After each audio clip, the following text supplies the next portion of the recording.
সুন্দরবনের মধুর কথা বলার পরে অনেকে দেখাচ্ছিল এরকম, হয়তো ভেবেছিলাম আপনি সবার জন্য নিয়ে আসবেন, এরকম না হলেও এরকম হলেও আনার চেষ্টা করবেন।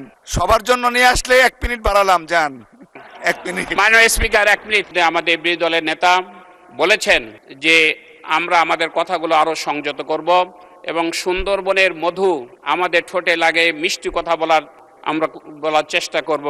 আমার এলাকা হলো সুন্দরবন এলাকা। আমি সকল মাননীয় সংসদ সদস্যদেরকে সুন্দরবনে যাওয়ার আমন্ত্রণ জানাচ্ছি এবং মধু খাওয়ার এবং সুন্দরবন ভ্রমণের আমি দাওয়াত দিচ্ছি। মাননীয় স্পিকার, সর্বশেষ আমার ধন্যবাদ মাননীয় সদস্য। আপনি খুব ইন্টেলিজেন্ট।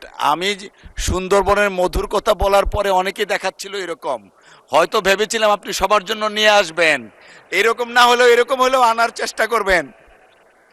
সবার জন্য নিয়ে আসলে 1 মিনিট বাড়ালাম, যান 1 মিনিট। মাননীয় স্পিকার, 1 মিনিট।